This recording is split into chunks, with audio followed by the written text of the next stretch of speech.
Central Ohio's cable television leader, this is QUBE.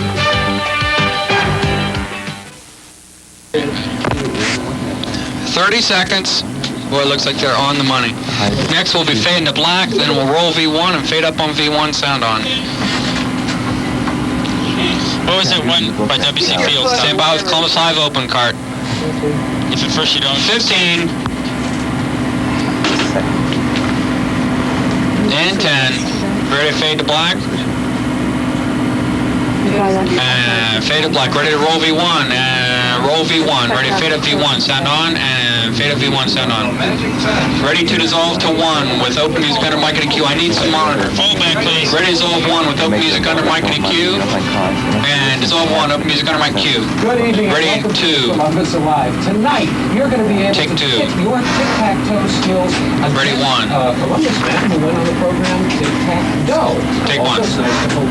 I still need some here. I don't have anything here. There we go. Tips for you if you should be unfortunate enough to lose your job. Ready 3. What else have we got? What have you got there? Well, there, I think you know this man. This is, and I'm sure you at home know this man as well, Dennis Carter, the host of Ready to Nuts and roll Bolts. V1 and He has dissolve hooked up V1, to what is sound on. called a passive Okay, you can take exercise this back machine. down a little We're going to tell you what it Ready to is roll and V1, what it's dissolve doing V1, to sound on. Dennis. And that's first And roll tonight V1. on Columbus Alive. And dissolve V1, sound on. Poor guys.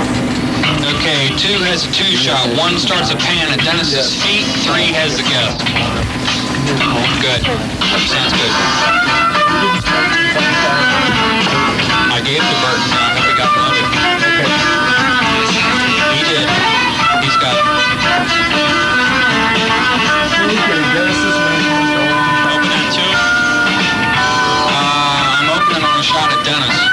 Dawn won't be seen until after we see the guest. Okay. Yeah, we'll start at his feet.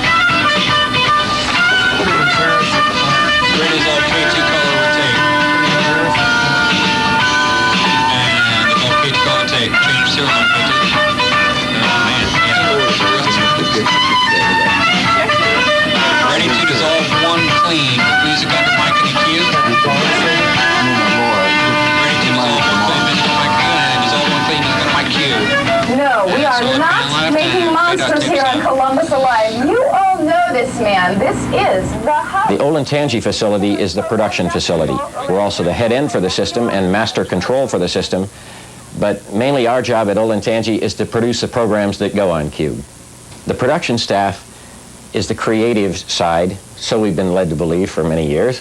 They are the producers, the associate producers, on-air talent, directors, production associates, even interns, and they're the people who come up with the ideas and actually put the thoughts together and format the programs that we do on QUBE. The producer is solely responsible for content. The producer, he or she, is the person who is responsible to make sure all of the elements are there, to make sure the talent understands what he/she has to do, to make sure that the technical aspects are set and ready. The producer's job is also to make sure all of the content is what he/she wants. In the case of Nuts and Bolts, it is my job to make sure that all of the little tapes, all of the little bumpers that are used are exactly what the show should have, that they fit the guidelines of a certain show. A show like Columbus Alive, the producer's job is pretty much different than what I would have to do on Nuts and Bolts, yet it all boils down to the same thing. Okay, essentially my day starts off with reworking that day's script. Okay, then we go into a meeting and the hosts read down the script and we talk about it. We make changes. Is this interactive phrase correctly? Is this the tone we really want to take? Is this the focus, and so forth? When that script is finalized, right, we start moving on to the next day. I talk to the bookers about what's on the next day. I make sure the writers have that information. If the hosts need additional information or they're unsure about the segments, we talk about that and that'll cover my day till about 5:30 when we go into rehearsal, and then the show goes on at 7. We all sit down and we have a meeting, so if there's any problems with the script, those problems are ironed out then. Then the majority of the afternoon is usually sitting down and watching the soaps, getting synopsises for those individual soaps that we're talking about today. Also coming up with contest ideas for future shows, writing personalities for future shows. we sit down and meet after every show and say, okay, last night's show was really good except for blank, blank, and blank. Let's work on that. In some cases, it's a segment dragged too long. In some cases, the guest was totally out of place. So we meet pre-production-wise on fixing all of the mistakes we possibly can, which doesn't mean that the next show is perfect, because what always happens is you fix the leaks in the boats that you had last week, and by next week you got a whole new set that you just can't always find. That's a producer's job. It's always to fix the leaks in the boat and to make the boat work. If it's the first for both, I'm going to go, when we're done, the first for both, and specifically what I do out on the floor is I help Cindy. I direct her and assist her in any way that I can, keeping her abreast as to what's coming up, keeping her on her toes. I help her out with spontaneous questions. If a viewer calls in to ask a question, I'll help her with the phrasing of the question if she needs the help. What I usually do is I'm listening to content so that I'm on headsets to somebody on the floor that in case a question is missed or I want to shorten or lengthen the interview, I can make those decisions. I'm watching the monitors. Again, it's just a question of overseeing. I mean, is the interview going the way I want to? And if it isn't going the way it was planned or worse than it was planned or whatever, then how to change it out there on the floor. I mean, essentially winging it becomes a version of spontaneous writing almost. More than twice in 3 years, I believe, is the rule. However, they find a way to get around this by going 366 days before they're on again. But there's a little pack of them that run around and they compare notes and yeah, there's some real experts, some real pros in Los Angeles. In all of your studying, did any of the questions you studied get asked when you were on the show? No, it was not. The toughest part is, by virtue of being on 4 hours a week, is coming up with material to fill that 4 hours and not repeating yourself too much. I don't mind repeating what was a great segment 2 years ago, mainly because I think people haven't seen it, especially if we can come up with a different approach. That's the first toughest thing. The second toughest thing is to find unique approaches to segments that are pretty standard. In other words, if you have a guest who's touring, 8 million cities in 3 days, he's asked X number of questions and you can see his eyes just glaze over. And so what you want to do is come up with the question or the hosting ability or some kind of thing that will make him more exciting than he would be on other shows. When you clear everything out of the way, our job is what goes on the QUBE system and the programs that we make. And trying to keep all those folks going together, it's a little bit like sometimes being boss and father and psychiatrist and friend, I hope, to everybody. Well, here at QUBE we have 3 studios, 2 minicam units, a full remote truck, and all of the associated equipment that goes with it, 21 operators. Say someone coming in from the outside, a new hire, would start off with a studio assignment. Now, in a lot of places in a traditional broadcast setup, they would be assigned to run camera, and that would be all that they do. Now here, we have a lot more flexibility than that. On a studio assignment, the operator is trained for and responsible for virtually any function inside the studio. That may be putting up the set for the show, making sure that it's properly lit, going through and doing all the setting and lighting for it, which is the first thing that's done with the show when it hits the studio. They are responsible for running camera, but also for audio, which is not only operating the board, but making sure the proper mics are selected, proper placement on the set, any additional sound that needs to be added, such as music or sound effects, anything of that nature, telephone calls that come into the show, those come through the audio board. So someone would be assigned to that, and to switch the show, which is to run the electronic switcher that brings in any and all of the video, be it a camera, a special effect, an outside feed. Anyone that's operating the studio is trained and on a daily assignment basis will go through all of these positions.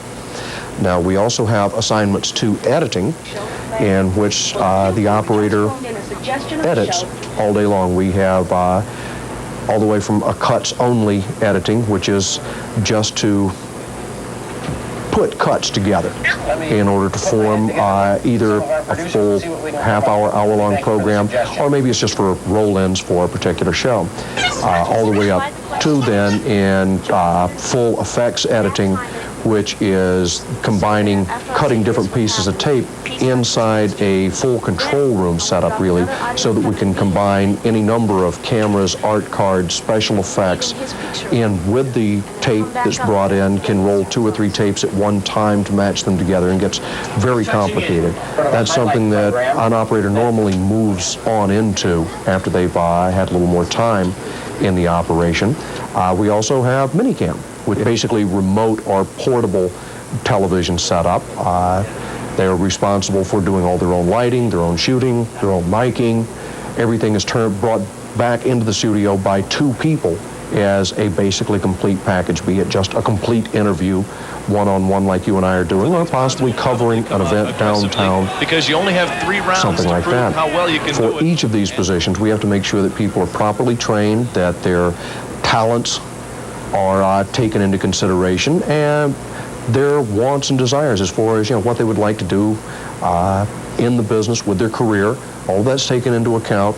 I try to make sure that they have ample training for it, ample time to become very adept at any one position in operations, and also to try and keep them from getting burned out in any one position, and can move on to something else to keep them very interested, and therefore keep their work level up. People just work better when they're enjoying what they're doing. Second down from the 24. Bidwell. Complete to Bailey.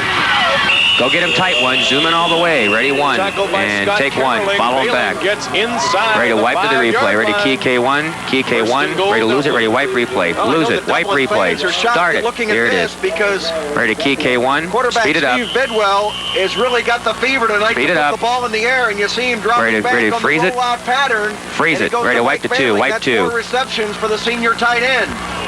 Barrow cracks down near I don't believe how fast they're playing. Jesus.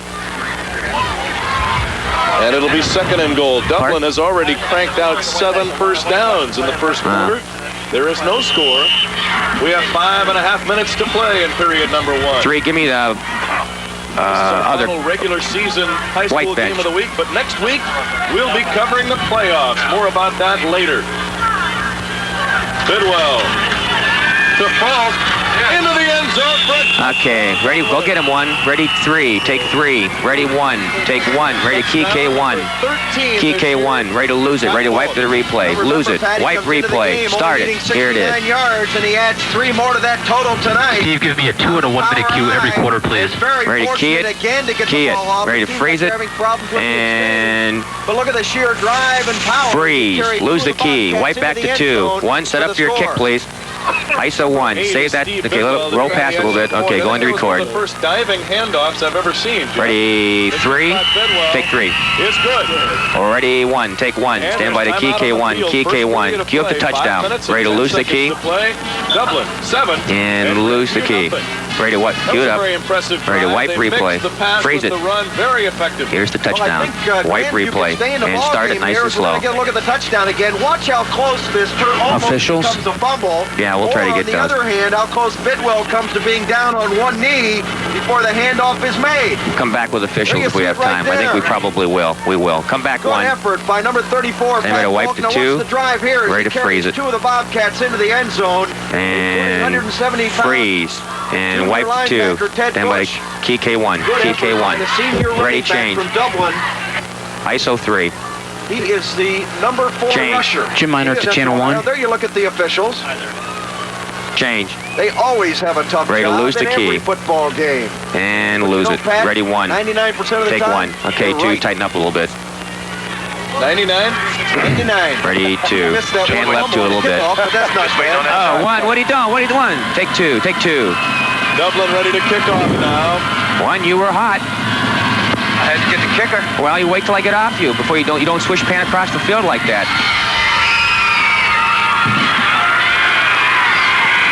You were on the wrong person. Kill your headset. Cue it up, I'll use it. Ready to wipe to the replay. Ready, nothing. And freeze it, wipe replay. Start it. Here it is. We'll try to get the offensive start font this time if we can. Ready to freeze it, ready to wipe back to 2. In the remote truck, we take the control room and the electronic center, put them together, and base the control room out of there. The studio becomes wherever we are. If it's a football game, it becomes the football stadium. If it's at an auto race, it becomes the entire track. It gives us, the flexibility then to go out and shoot anywhere.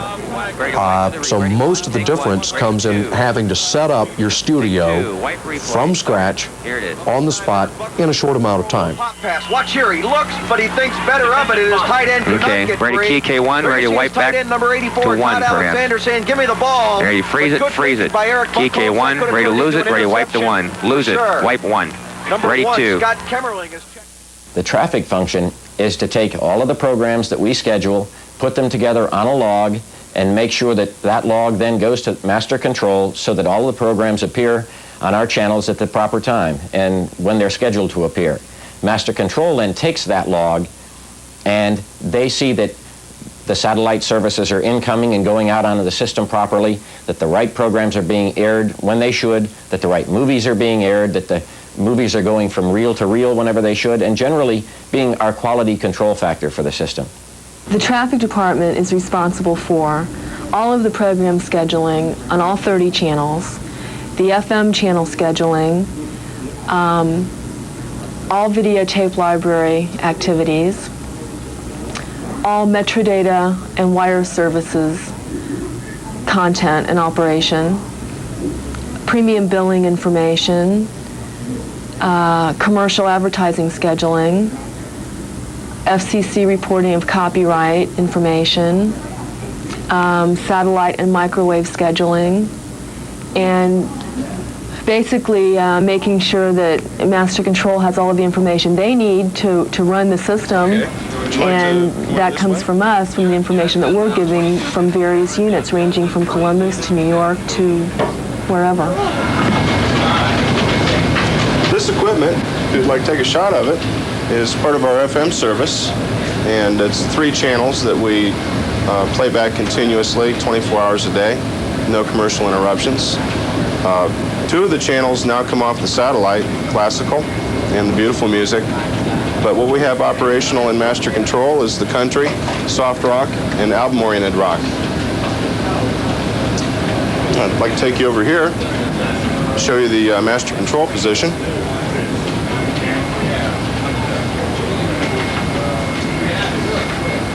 This is a representation of all 30 channels. The Master Control operator, who is on duty 24 hours a day, of course they switch, different personnel, follow a log in which every event is listed in a chronological order and time.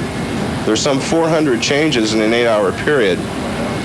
Each change is monitored to ensure that it happens correctly, and if there's a problem with that particular change, then the operator springs into action and makes a correction on it. The equipment over here to the left is quality control equipment. The engineers and the operators use it to set up standards so that you as viewers at home have a correct video signal according to engineering standards, correct color. Located along the side here are our satellite receivers. We have some 12 now. Shall we go back this way? Number 6. Hey, I'm running out of cable back here. This is the videotape playback area. If you could take a shot of our commercial insert center, it's relatively new. It's made up of 4 different automated services. The 5th one being a manual insert. Right now we're inserting on USA Network manually. But how it works, basically CNN or MTV will send a tone at their point of origin to the satellite. From that, we'll receive a signal here on the Earth station, which will activate this VTS equipment. The commercial is automatically inserted on air. It plays for a duration of maybe a minute or 2 minutes, and then takes itself off the air. And the operators then come along and change out tapes.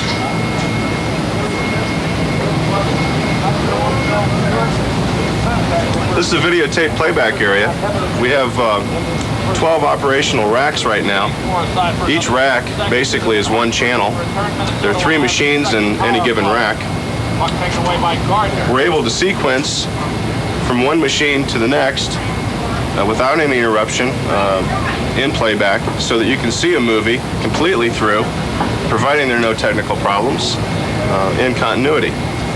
We use a 3/4 inch format here, and they come in cassette form. Here's Airplane. The tapes are loaded into the machines. The operators come along and set up a clock, which will start the machine. They program the CRC cards so that the reel will play completely through. When you think about our 30 channels, part of them are originated from QUBE, from our playback facilities. Part of them are satellite feeds, part of them are microwave feeds, part of them are local stations. It's a number of different sources that, you know, are on your different TV channels. They're located in Long Island, MTV, and from there they transmit a signal to a satellite station 22,800 miles out in space. That signal is then transmitted back to a ground station, an Earth station, which we receive here at QUBE. It comes in through our head end into a satellite receiver. From that, we put it through our switcher, and it goes out over C7. Back in April 1978, we started satellite service for the first time, and we were carrying Channel 17 Atlanta and the USA Network. Well, since that time, we're now carrying 13 different feeds off the satellite. When you station a satellite exactly 22,800 or so miles out in space, it's in direct alignment with the rotation of the Earth. So as the Earth rotates, the satellite rotates. So you can take an Earth station and point it directly at that satellite, and it'll always be there. It's impressive, huh? There are more satellites up there that we could be choosing programming from.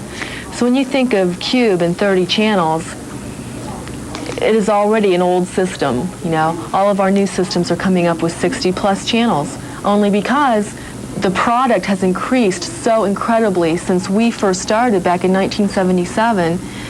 It's just boom. This is a booming industry, and there's just more to come. We will expand eventually. The problem we have is that the cable that we have strung throughout the community is just capable of carrying so many channels, and we can probably get a few more channels out of it. We're working on something like that for maybe in the next couple of years, but to really improve our channel capacity to any great degree, it's going to be quite some time. And roll V1, ready to fit up on V1, sound on, and fit up V1, sound on. It's telling me. Central Ohio's cable television. I doubt if you have this control yet. Is QUBE. No, and you don't have any Chiron for those. Chiron, this is B. I need some opening Chiron on K2. Ready to dissolve to 2 with tape sound under Mike and EQ, and ready to push in on 2. Holy cow, all right.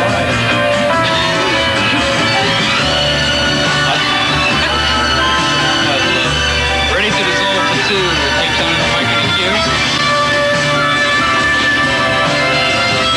And dissolve 2, tape sound under Mike Q. Good afternoon, and welcome to Friday's edition of Soap Scoop. Hey, we've got 3 great soaps for you today. Everything for the show is set up before it goes in by people in production. The writing is done, the scripting for the show, the set is decided upon, constructed, set up in the studio. All of these things are brought together, and when it comes time for the show, the director is basically the ultimate person in charge. Everybody that's on headsets listens to and takes commands only from the director.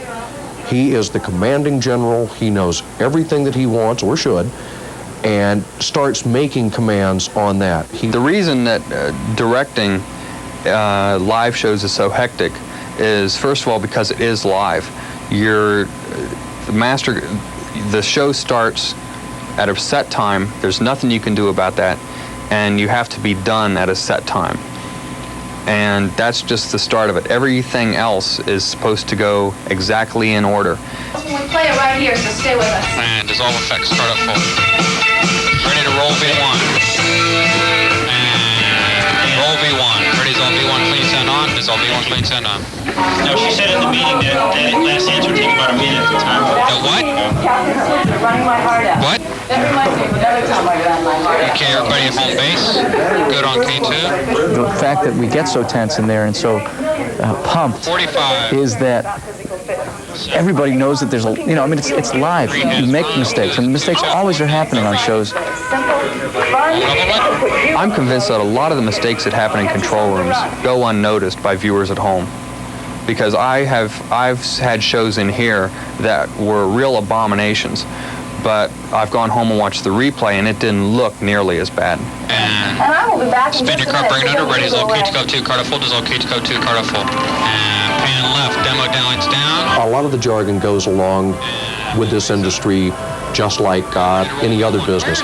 The pieces of equipment have specific names, different techniques have different names by call. And one of the first things that people do get down is the jargon, you're right, so that they know what's going on.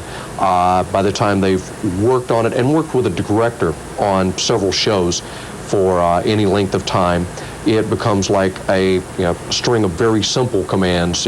Breathe, exhale. The little red light comes on, and you have to make it happen. You have one chance at it, and if you blow it, you blow it. Just like as if you were an actor on a stage. In this business, that's what it all comes down to. You can practice on tape all you want to. The final test is being able to make a good live presentation of anything. We do so much programming here, and such diverse programming, that our people here get more experience in 6 months than they will in 3 years in a television station. And I have to tell you, having worked and managed production staffs in San Francisco and in Chicago and in Washington and for a while in Boston, I will put the production and the operations staff in this building head and shoulders above any of them. This is a first-rate group. Yeah, that's okay. Change page. Ready, dissolve 2, clean. And Barry's going to be seen. Have him settle down and dissolve 2, clean. Change page. Ready, dissolve K2, 2, dissolve K2, 2. Roll tape. Ready, dissolve tape, clean, sound on. And dissolve tape, clean, sound on. Woof. Close to $20,000 in valuable merchandise, so plan to be with us at 8 sharp every Tuesday night, and you may be our next grand prize winner. That's in 5. Ready to fade audio, fade to black. on QUBE T1. And Touch with winner. Fade audio, fade to black.